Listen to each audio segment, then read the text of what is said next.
And we are back. Let's try this again. Episode 15 of the MMA Monday podcast. And like I was saying, I tried to actually, I don't know if you guys were around when I did this like 2 minutes ago. I was trying to record this episode, was facing some difficulties, so I had to cash and rehash, as I say in the betting world. Pretty much just go back to the drawing board, fix some things, come back. Here we are. Episode 15. Like I said, though, in the first episode of episode 15, it is kind of weird that we are on episode 15, just because it feels like it's been like really long. It's been 4 months since I started doing this. My first episode of this was March 29th, so pretty much like April. So if you go April, May, June, July, 4 months, pretty crazy. It seems like, especially for 15 episodes, I guess if you break it down, 4 times 4 if I do an episode every week, 16. And I guess, yeah, you got to factor in we're at 15. There's been some weekends without fights, so I guess that explains the one episode. So I guess we're doing pretty well. We're on track, and I'm pretty sure I haven't missed an episode for at least the weekends that there has been fights. But it is weird, though. For as long as I've been doing this, for the 4 months I've been doing this, it seems like I should be on a bigger number than 15. But here we are, episode 15, and we got a lot to talk about. Pretty crazy weekend, some crazy fights. And honestly, a pretty solid card for like the way the night went. Pretty solid for a fight night. Pretty crazy night in terms of judging too. I don't know if you guys how you guys felt about some of those fights. There's at least 2-3 fights at least off the top of my head that I can think of that were kind of like the judging was a little bit screwy. Nonetheless, though, some pretty sweet fights. But go ahead actually, and also too, did you guys like the? I'm curious if you guys like the new intro music I had going. Switched it up from like the elevator music that I had before. Got the I don't know, I guess it's like some 70s, 80s game show stuff. Go ahead and play it real fast for you guys. Enjoy real quick. Skip ahead.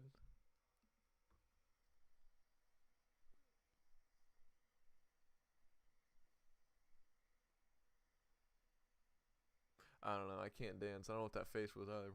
I was really trying to get into it. I'm gonna turn this off now. Let's get into the UFC. Let me pull up the card here.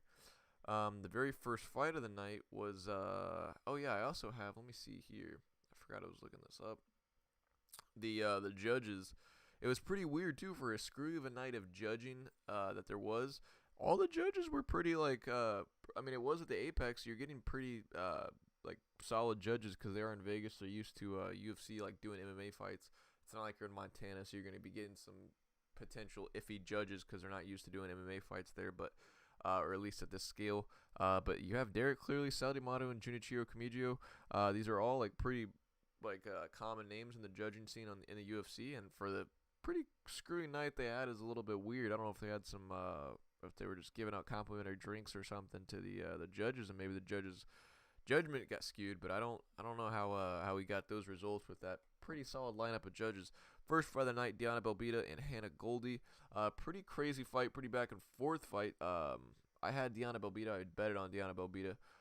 She ended up winning minus 115 favorite. Cesaro Eubanks with the first round ground and pound KO. Minus 350 favorite there. Andre Ewell, Julio Arce. Another pretty crazy. Honestly, I mean, going down the line of these are all some pretty sweet fights. The second round KO for Julio Arce, which is Arce. I apologize, I forgot it's Arce. I kept saying Arce before, but Arce looked pretty solid in that fight. He seems like he's a sniper. He's got some power. Obviously, you can see he knocked out Andre Ewell. Keeping it rolling, Mickey Gall, Jordan Williams. I was very big on Mickey Gall going into this fight. I actually was kind of surprised that Gall was the underdog, because I feel like Gall is pretty solid jiu-jitsu. As you can see, he got the first round submission, but even on the feet, it looked like Mickey Gall had pretty his hands definitely have improved. He even dropped Jordan Williams, I believe, if I remember correctly. And I don't know. I just think Jordan Williams, I think he's 0-2 in the UFC now since coming in off that knockout in the Contender Series. I wasn't very sold on him just because, I don't know. Like, his story is really cool because, like, obviously he's diabetic. He couldn't cut weight, and then he kind of found a way to cut weight. Now he's at 170, but he was pretty much like an undersized middleweight, fighting at middleweight, like 100, I don't know, I want to say like 79, 180 pounds fighting at middleweight. And his story is pretty cool, but I just think there's probably some things he's going to have to tighten up or try to adjust to before really taking things to the next level. And I try to maybe take some time off and work on those things before actually, just keep throwing yourself to the fire in the UFC, facing these guys like a Mickey Gall, who's definitely been in the UFC for a couple years now, and I just feel like you don't want to blow this opportunity, especially now that you're 0-2 in the UFC. Nasruddin Imavov and Ian Heinisch, another dude I was very big on. I was very big on I can't say Imavov. I don't know how to say it. I was pretty big on him going to this fight as well. I got the second round KO. It looked like he was just tagging him up. It looked like in the first round was pretty competitive. Then however you say it, was tagging him up and ended up getting the dub. Puna Soriano and Brennan Allen, another underdog. I bet on Brennan Allen. Got the dub there. The third round decision looked pretty. It was a pretty back and forth fight, but Allen just looked like he was a little bit more well polished. Keeping rolling to the main card and pretty crazy fight. Adrian Yanez, Randy Costa. Costa looked phenomenal that first round. Was tagging up Yanez, busting him up. But pretty much, I think he put too much. I mean, he definitely put too much output out because he gassed out in the second. Ended up getting put away with the KO second round, 2 minutes 11 seconds by Adrian Yanez, who was a minus 225 favorite. I apologize. And I think if you would have live bet it, Yanez actually was he was like a pretty big underdog, which was pretty crazy. So it was a pretty big night for a lot of the underdogs too. Out of like all the 11 fights, 7 out of the 11 winners were underdogs, which is pretty crazy. Macy Barber and Miranda Maverick, pretty iffy fight. Another underdog that won, but I genuinely believe Miranda Maverick won. I really don't think Macy Barber won that fight. She was getting the snot beat out of her for a majority of the fight. She did kind of start to turn on in that third round, but I think Maverick clearly won the fight. I think this is highway robbery. I don't know who saw how you saw this fight the way it went, but I don't know. There's nothing you can really do about it. I was with a bunch of my buddies and they were talking. They were asking so is there anything you can do even after the fight when it's clearly oh god, here goes the music. I gotta take this music out. Is there anything you can do though when there's clearly a robbery like that and I guess in this case a Rory McDonald situation like the Gleason Tebow thing where you clearly win but you just get robbed? And unfortunately, no, there isn't anything like that. And this is another case, the Macy Barber Miranda Maverick fight. I feel like this is I don't know, maybe not as bad as Roy McDonald is the all time completely the worst possible situation of someone getting robbed. But I don't know. I feel like there should be something that you can do. I guess it's kind of hard because once you give someone a check for that amount of money after the fight, and then you a week later overturn it to someone else, what do? You take that money back? It's kind of hard. So it is kind of I feel like there should be something maybe potentially if there is some screwy judging. You go back, you have a third party judge or I don't know, maybe something, go back and look at it. But also that would cause a lot more drama down the line with people would just be pulling the challenge card, I guess, on fights all the time. So it would be a little bit annoying. But this is bad. Not as bad though as the Roy McDonald, but this was pretty bad robbery. Keeping it rolling to the Darren Elkins, Derek Minner fight. Pretty crazy fight. Another crazy fight. Another second round finish. There's been a lot of second round finishes on this card. Darren Elkins it was pretty back and forth fight. I went and rewatched this too, and I thought the first time around Darren Elkins got the snot beat out of him. He took a lot of damage and then just pulled out a classic Darren Elkins comeback. But the more actually when I rewatched it, I think it was actually a very competitive fight. It was back and forth, and I think Minner did a bad job of conserving his energy. He was trying to go for those guillotines a lot. There was, I don't even know how many guillotine attempts he went for, over 5, I want to say. I could feel I could confidently say he went for over 5 guillotine attempts in the 8 minutes that the fight went. But I don't know. I just think Elkins, there was some times where he was eating some elbows, but I think it looked worse because he was all bloody. But I think Elkins is such a flippin' tough dude. You literally have to knock him unconscious, or you just have to beat him decisively over the course of 15-25 minutes to actually beat him, because you're not going to tap the dude. You're not going to he's a pretty hard guy to stop, and he's just going to eventually weather the storm, make you tired by you pretty much being your punching bag. He's going to make you wear out from putting all your output out, trying to put him away, and then he's just going to put it on you. And that's exactly what he did. And it was exactly what the commentators were saying. It's everybody knows exactly what the whole game plan is going into this. They know what Darren Elkins is going to do. He's going to take everything you have, and he's going to put it on you. They said that going into the fight. That's exactly what happened, and they said it after the fight. It's almost comical how it's that's what happens. But dude's fun to watch. I hate it for him, though, because that's a very unforgiving fight style, especially later on in life, 10, 15 years down the line. That fight style is going to catch up with you. And I don't know. I hate that for him, but he's an exciting dude to watch. But I don't know how much longer you could do that, especially at like 36, 37. I don't know. I'm a big fan of him, but I also don't want to see him be one of those people that just gets their brains beat in for our entertainment and then has to live with that after everything once he's out of the spotlight. Kyler Phillips, Ryan Pavia. This fight, I don't know. I felt kind of weird about this fight because if you go back and look at the statistics, Pavia actually beat him statistically. But I think Phillips did a better job of putting Pavia in more danger. Pavia never looked like he was. There was like one time, and I want to say the second or third round, where he actually looked like he rocked Phillips. But I think Phillips, over the course of the fight, put Pavia in more fight-ending danger, and was teeing off on him a lot more. And just I think he had more control of the octagon. Showed dominance in a lot of the positions, was reversing a lot of positions, especially on the ground. Pavia ended up winning that fight, but fight like even at the verdict, like the verdict scorecard thing, they had it going Phillips' way, barely by a slight edge, but it was pretty much either it was Phillips won or it was a draw, but I don't think Pavia won. That was another fight that I felt pretty iffy about. And then keeping it rolling in the main event, TJ Dillashaw, Corey Sandhagen. I'm curious too. Let me know in the comments too, or the chat on this. How did you guys see a lot of these fights playing out? Did you guys think some of these were robberies? Do you think some of these weren't? Which fight did you feel was worse than whatever? I don't know. I'm curious because I want to hear if you guys thought this was as bad of a card as I did, because I think this was pretty screwy in terms of the judging. Main event, like I said, Corey Sandhagen, TJ Dillashaw. TJ Dillashaw, actually, it says here he's a minus 180. Corey Sandhagen's a minus 180 favorite, but he actually closed like a minus 240, which is a big jump. So Dillashaw was like plus 180, ended up getting the win there.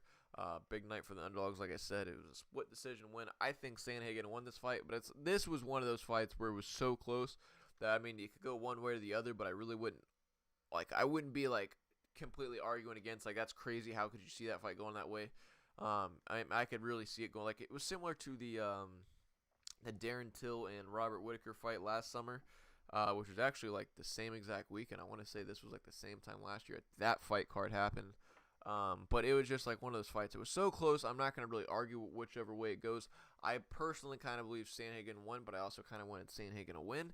But I also, like, if I think about, like, and I look back at the fight, TJ Dillashaw never really put Sandhagen in much danger to where Sandhagen was like, oh crap, the fight, I gotta like do something because the fight might get stopped here, or I am in potential danger to get hurt and put away.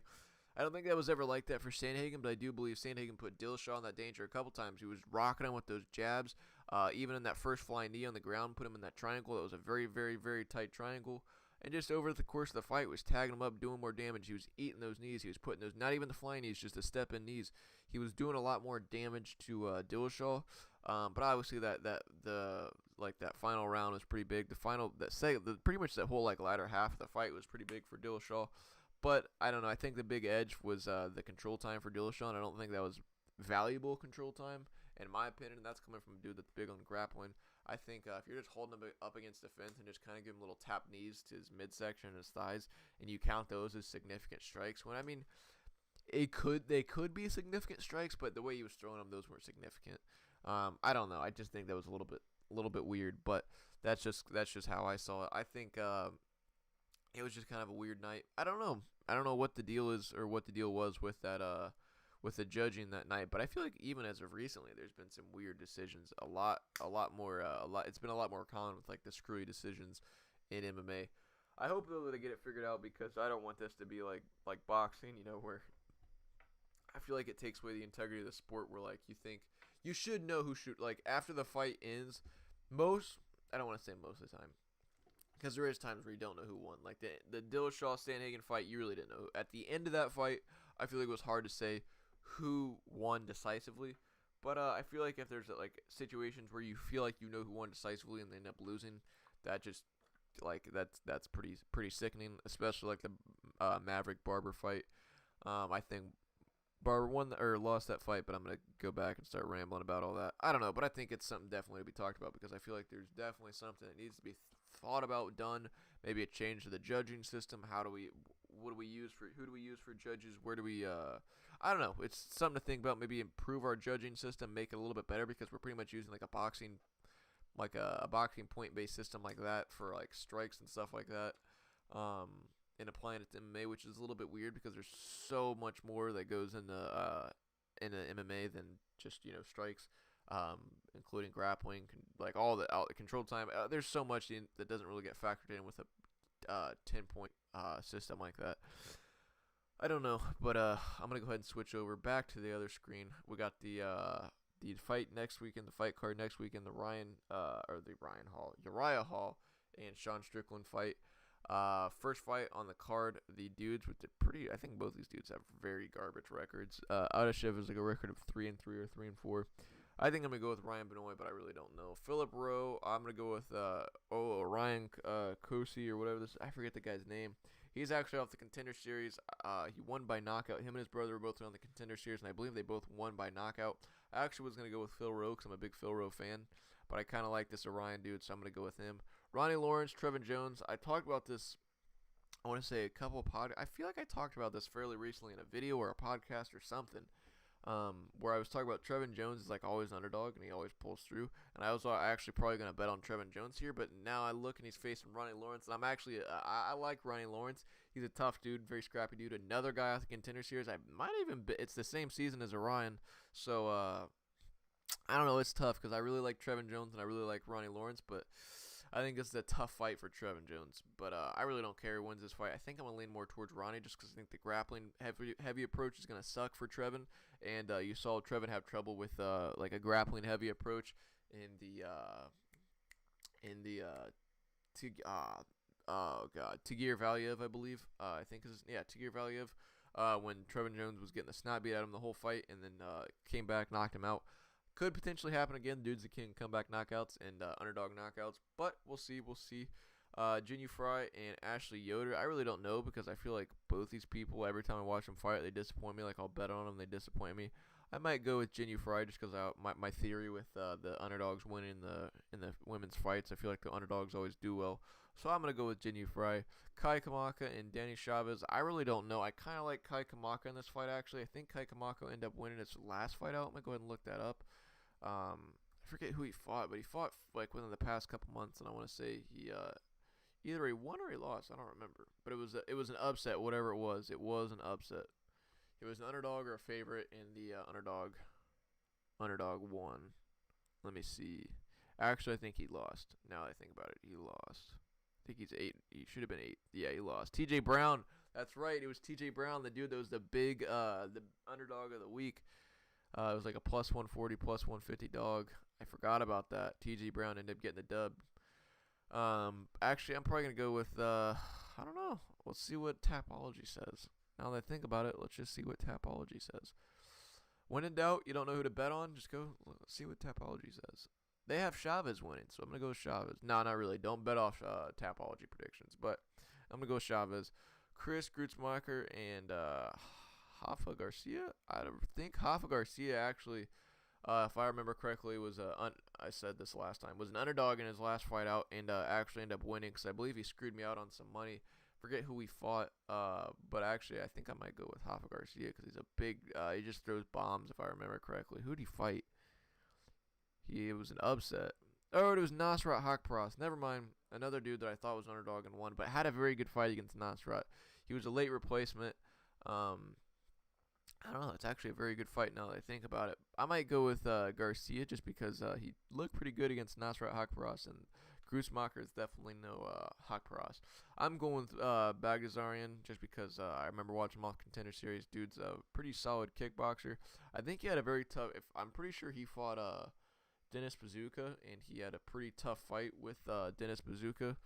Let me see. I've been so wrong on all these fights. I'm like, I'm pretty sure this is what happened, and it's not what happened. But I'm pretty sure he fought Dennis Bazooka. The Gun. Milzik, The Gun, Bagdasaryan. Am I right? Okay, I was right about that one. Dennis Bazooka. He did fight Dennis Bazooka. As you can see, all of his previous fights, all the previous MMA fights, as you can see here, all finished with first round KOs except the Dennis Bazooka fight. Dennis Bazooka is a very tough dude. Somebody who I believe will be in the UFC at some point in time. I mean, that was a pretty crazy fight. Albanian dude, tough dude. Let me see. He's had another fight since then, won that fight. He's 4-2. I think he just needs to rack up some more wins. I think you'll definitely see him in the UFC. He's fighting out of that Serra Longo team. But I got Bagdasaryan in here. Nico Montano and Wu Yanyan. Wu Yanan. I can't say that. I think I'm gonna go with Montano. I think Montano she's like 4-3, but I think she was actually the very first women's flyweight champion. I'm gonna go with Montano just because I don't want to see her go 4-4 and probably get cut by the UFC. Manure Lazez and Nicolas Stoltz. I'm gonna go with Manure Lazez. He fought. I'm gonna go and say this again. He fought Abdul Razak Al-Hassan, I believe, and he was an underdog, and he won. And I'm saying these dudes are all underdogs and ones, but I believe he actually won against what's his name, Abdul Razak Al-Hassan. I could be wrong. Okay, yeah, he did end up winning against Abdul Razak Al-Hassan, and then got knocked out by Warley Alves. But I'm gonna go with Manure Lazez, and that's why he's a -200 favorite, so it looks pretty promising. Keeping it rolling on to the main card. Brian Barberina and Jason Witt. I'm going with Brian Barberina. I think it's his first fight in a while, but the dude's a very tough, very scrappy dude, and he looks like he's a pretty big favorite. So I'm gonna go with Brian Barberina. Roman Kopylov and Sam Alvey. I actually kind of want to go with Sam Alvey just because Sam Alvey is just like a veteran dude, very nice guy. But I'm interested who this Kopylov dude is because I've never heard of him, and he's a flippin' massive favorite. I thought he was some dude they found off of looking for a fight when they were in Abu Dhabi, but this isn't the guy. This is a different looking guy. He's from Russia. He's 8-1. He's 30 years old. Let's see, fighting at middleweight, obviously 6 foot with a 75-inch reach. So he has been in the UFC before. He's actually 0-1 in the UFC. Got rear naked choke by Carl Roberson. Before that was 7-0. By all finishes? So everything, he's 100% finish rate both on his wins and his losses. I'm actually probably gonna go out and say he's gonna knock out Sam Alvey. That might be a prop bet. Yeah, that might be a nice little prop bet. Go with Roman by KO. I don't know what the odds will be on that. Probably find out closer to the weekend. Hanayaya and Kyung Ho Kyung. Kyung Ho Khan. I apologize. I don't know. Hanayaya is an OG in the UFC. I haven't heard about this Kyung Ho Kyung dude, but he's a favorite. So I feel like facing a dude like Hanayaya in your UFC debut, being a favorite against him, you must be pretty solid. So I'll go ahead and go with Kyung Ho. Cheyenne Baez, Gloria DePaula. Cheyenne Baez had her and her husband a pretty disappointing debut in the UFC. I'm gonna go with Cheyenne. Actually, no, I'm gonna go with Gloria DePaula. I gotta stick with my gut, my theory about the underdogs always winning the women's fight. So I'm going with Gloria. Shamil Abdurabakimov, I believe. I hope I said that right. And Chris Daukaus. I'm gonna go with Chris Daukaus. I'm really big on Chris Daukaus. Sean Strickland, Uriah Hall. Sean Strickland's actually a pretty massive favorite. I thought for sure Uriah Hall would be the other way around. I'm gonna go with Sean Strickland though. I actually really like Sean Strickland. I think Uriah Hall is like a very hit or miss dude. He's obviously skilled, but I think he's very hit or miss. I'm actually really surprised though that Uriah Hall is not the favorite because Uriah Hall's ranked higher and fought tougher competition and I think beat tougher competition. But Sean Strickland's a younger dude, surging, got a lot of wins behind him. I'm gonna go with Sean Strickland. But yeah, honestly looks like a pretty nice card next week, and it's got pretty big shoes to fill considering the crazy card that we had this past weekend. But looks like it's gonna be a fairly promising. I don't know if I'm gonna do a betting video because actually I look at some of these fights and there was some pretty solid bets now that I think about it. Even like I called that prop bet. I think that prop bet actually might hit. But actually in terms of betting this past weekend too, let me get the. I just realized this isn't on. I had a fairly solid weekend of betting. It sucked because I had a parlay actually that had it was all underdogs. I just made this as a joke. I put $1 on it. I made it as a joke. Put $1 on it. Had like all underdogs. It was like Darren Elkins, Diana. Okay, Diana Belbita was actually a favorite. I apologize. No, actually at the time she wasn't. It was a pick 'em fight. It was -110 on both sides. So actually it was that I guess I don't know if that counts or not. Diana Belbita, Mickey Gall. I had Darren Elkins. And God, I gotta look. Hold on, let me pull up my phone. Imanov, and then I had Macy Barber. So all four the dogs I named: Mickey Gall, Darren Elkins, Imavov, Belbita. All four of those hit. All underdogs, all plus odds, except the Belbita -110. But whatever. And then the only favorite, Macy Barber, end up losing but she won the fight. Isn't that the weirdest flipping thing? It would have been like $1 to win like 147, and I got screwed because of some screwy judges. But I also had some bets that hit. Let me go and look here. I had a parlay with Diana Belbita, Adrian Yanez, and Darren Elkins, which was 2 to win 12.44. And then I had another 3-pick, $5 to win like 19 with Adrian Yanez, Kyler Phillips, and Diana Belbita.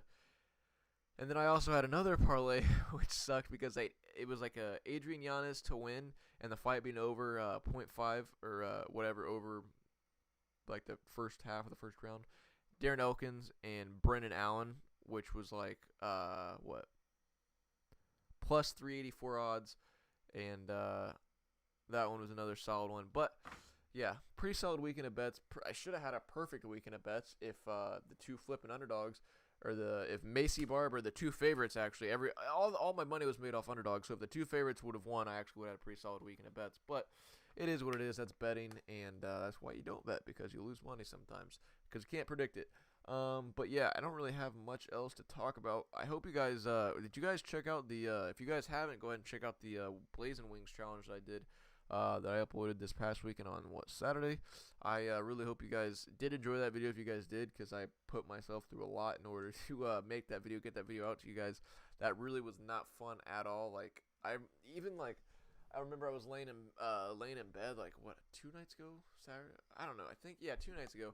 I was laying in bed, and I was sitting there, and my stomach was hurting, and I was like looking up like sharp chronic pain. Like aching pain on the right side of your abdomen, because it was like ever so often, like every 45 seconds, I would get this like almost like a beating pain, and like right up like the inside of my rib cage, like right here, like where the whatever, like where it curves in. I feel like it was just right up there, tucked in underneath my bone, and it just kept hurting. So I look it up, and it's like obviously WebMD. First thing comes up is appendicitis, and it freaks me out because I'm like, oh god. Like, then I look up what caused the appendicitis. I'm like, well, overload of like spicy foods and that stuff can cause appendicitis, or whatever it is. I hope I'm saying that right. Appendicitis, whatever your appendix, like where it gets all swelled up and it bursts. I was looking that up, and it said like spicy foods can cause it to whatever get backed up and pretty much cause appendicitis. And that's what I thought was happening. So I'm like, oh, and then I'm reminding myself, I'm like, well, this is also WebMD, and there's a good chance that now once I read something, I'm gonna read it, and it's gonna like make me freak out because I think that's what it is. So I ended up going to sleep, and I was like, well, whatever happens, because either I'm going to wake up and I'm going to be fine, or my appendix is going to burst in the middle of the night. Ended up being fine, but no, yeah, it definitely sucked. Even the next day, after I did that challenge, it was I did it on Thursday, so that Friday, that morning, I was in so much flipping pain, like my stomach hurt so bad. I couldn't even, I just laid in bed pretty much all morning and went to the bathroom. I went to the bathroom 4 times. And you guys know what I mean when I went to the bathroom. I went to the bathroom 4 times before 10:30 a.m. And I had woken up at 9. So 4 times an hour, pretty much hour and a half. That was not fun. But yeah, definitely go ahead and check out the Blazing Wings challenge video if you guys haven't already, because I put a lot of work into that, both my body and just grinding to get that video out to you guys as fast as I did. So definitely check that out. I'm definitely gonna have some more videos out this weekend. I got some. I'll even let you guys vote on some videos. I got some people watching right now, so let me go ahead and pull up my thing. I got my videos pulled up for this week. Not Photoshop. Let me see here.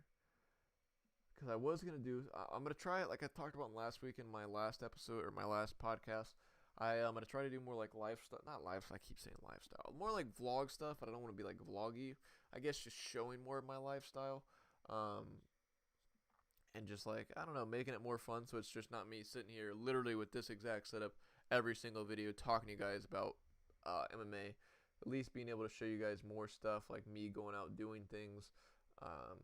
Just a little way for you guys to get a look into my life, what kind of, I guess, get a better read for who I am as a person, build a relationship, get my personality, that kind of stuff. I don't know. Just make it more fun for you guys, make it more entertaining. And I'm also trying to make videos that I would enjoy watching, like videos that if I saw on YouTube would be like, I want to watch that kind of video, because I just kind of I feel like at first I was just making videos, or for a while it's just making videos because I like making videos and it was something to put out and it was just something to be consistent with. or just to be consistent with. Not it was something I enjoy doing it. Obviously, you don't do it for as long as I've been doing it just because you just think it's something cool to do. But I think I was just doing them to be consistent, just to get videos out, and now I'm trying to focus more on quality and just not just focus more on quality over quantity, because I feel like I was just putting videos out to put videos out and just have numbers, and just throwing darts at a dartboard, and hopefully one of those would be the bullseye. But I feel like now the biggest thing I should focus on doing is making videos that I want to make, videos that I enjoy watching, and videos that I know you guys would be excited to click on. Like, oh, that looks like a cool video. I'm gonna click on that and check that out. Like, I feel like Blazing Wings, BJJ Blue Belt versus the Hottest Wings, where you guys would be like, oh, I kind of want to check that video. That looks funny, or that looks whatever. It looks entertaining nonetheless, because eating very hot wings doesn't sound fun. Click on that versus should weight cutting be banned in the UFC? I feel like you should either, I don't know. I just feel like it's more entertaining. I can't talk right now for whatever reason. It's really driving me nuts.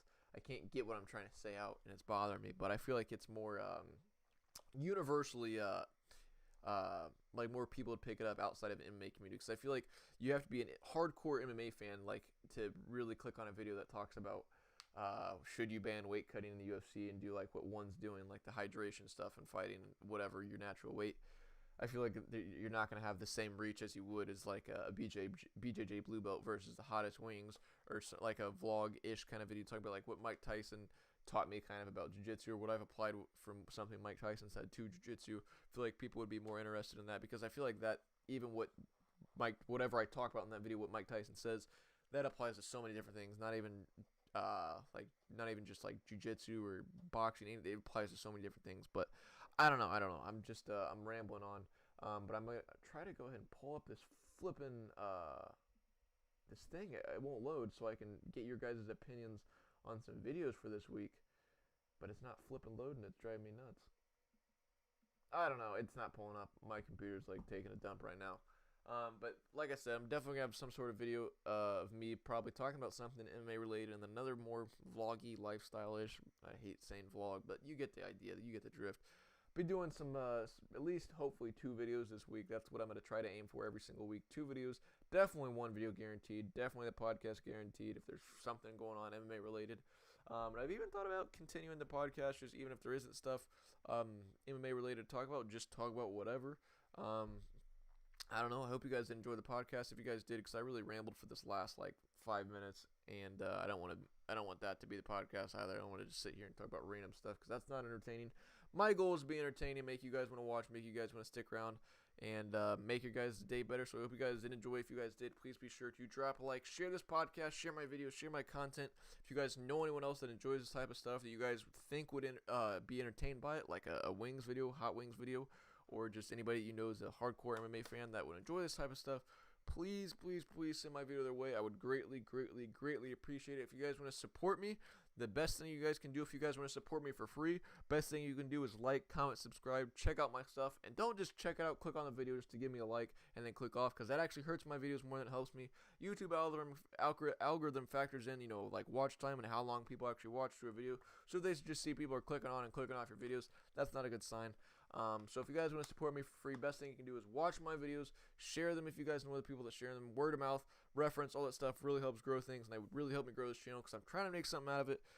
If you guys want to help support me, I guess a paid support, I have links in the description below. I have a Venmo if you guys want to send me money, if you guys have tips, and I also have a DraftKings referral link. So if you guys are thinking about getting into betting, obviously I'm not encouraging anybody to start sports gambling, but if you've already thought about it and you're trying to figure out how to get into the sports betting world, or it's something you're leaning towards and you guys want a little kickback when you do it, if you sign up with the link below in the DraftKings link, you guys will have a referral, and you guys can wait for who wins between Charles and Poirier. I actually am going to make a video about that. First glance, I honestly want to say at first I want to say Charles, but I'm going to break it down. I have a whole video Then I'm gonna break that down about Mr. Page 1 wide receiver. I think Charles wins it, but I'm gonna make a whole video breaking that down. I've actually thought about that before, but I think nonetheless it's gonna be a good fight. Paid, if you guys want to support me though, like I said, DraftKings referral below. You guys can sign up with that link. You guys get some money back, and obviously I get a little kickback from that as well. And then like I said, if you have Venmo link, if you guys want to tail my bets and you guys make a little extra money and you want to throw a tip my way, if you guys just really enjoy my content, want to help me out, everything pretty much that I would make off that is going to be reinvested into this. I need to get some lights, need to get a better mic, and probably just upgrade my setup a little bit, get like the audio switchboard so I can make things a little bit more professional. But nonetheless, I'm going to wrap up this video, stop rambling. Like, comment, subscribe. Till next time, next week, episode 16. I'll catch you guys then. Definitely see you guys for 2 more